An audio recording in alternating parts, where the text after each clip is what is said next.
Liebe Mitchristen, nichts und niemand hat so viel in dieser Welt in Bewegung gebracht als Ostern. Maria von Magdala sah, dass der Stein vom Grab weggenommen war. Das eigene Leben ist für manche wie ein Grab. Da liegt ein Stein vor dem Eingang, den sie selbst nicht wegschaffen können. Sei es, weil eine Beziehung zu zerbrechen droht oder weil der Arbeitsplatz nur noch furchterregend ist oder weil die Schule zur wahren Katastrophe wird. Da liegt vor dem eigenen Leben ein Stein und wer soll den wegwälzen?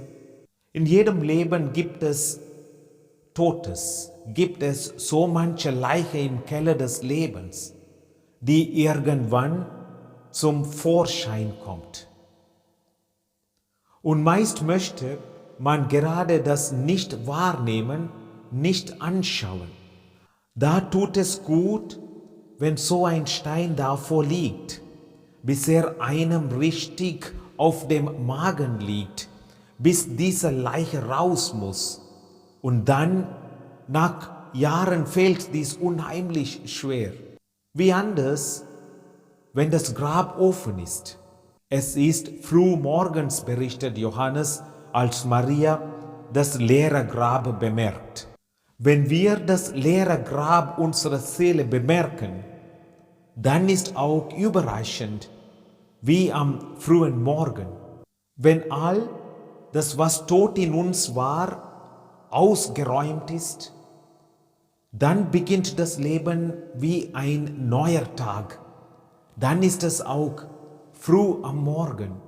Die Jünger rennen zum Grab und entdecken, dass der Stein weg ist, sehen, wo die Binden liegen und dass das Schweißtuch an einem besonderen Ort liegt. Wenn jemand sein Grab des Lebens öffnet, wenn jemand auf die eigenen Probleme zugeht, dann kann auch da Auferstehung geschehen. Bei einer berufsbegleitenden Fortbildung ist dies bei verschiedenen Personen geschehen. Besonders eindrücklich war es bei einem 56-jährigen Mann. Er begann seine Lebensgeschichte zu erzählen, von den Misshandlungen durch seinen Vater bis hin zu seiner Krebserkrankung und er nicht weiß, wie lange er noch zu leben hat.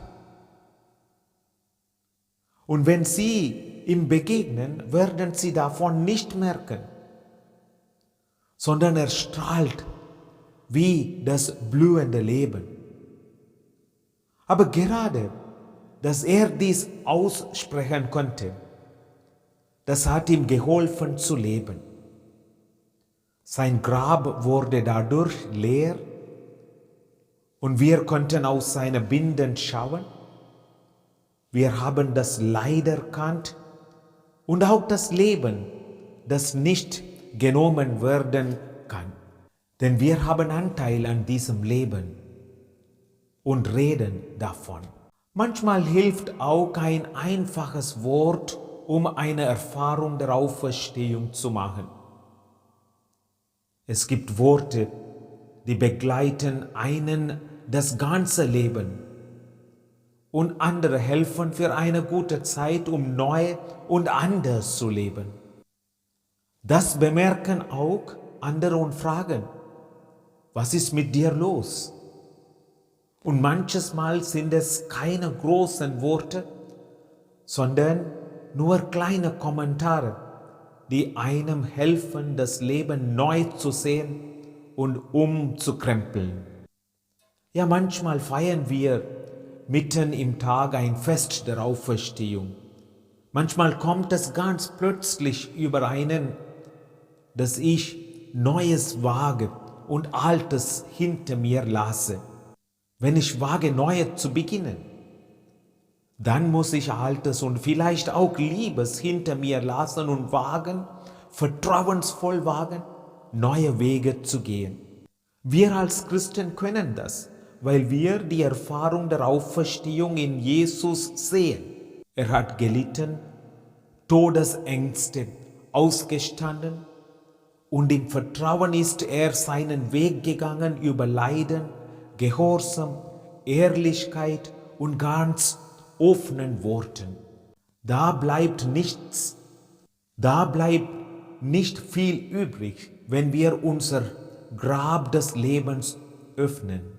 Es sind ein paar Binden, die andere bestaunen und nicht viel mehr. Aber wir haben gewonnen, ein Leben, das sich verändert, das sich anpassen kann und das nicht mehr tot zu kriegen ist. Manchmal können wir ein Fest der Auferstehung mitten im Tag feiern, weil durch ein Geschehnis der Stein vor unserem Grab ins Rollen kam und wir raustreten können und leben können. Wir können atmen.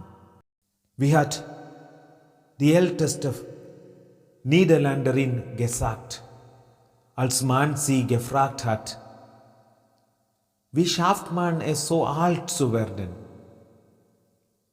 Sie antwortete mit dem lapidaren Wort, weiteratmen. Atmen auch wir weiter den Geist Gottes ein und bringen so unser Leben in Schwung und unsere Gräber leer. Christus ist wahrhaft von den Toten erstanden, tun es auch wir. Frohe Ostern.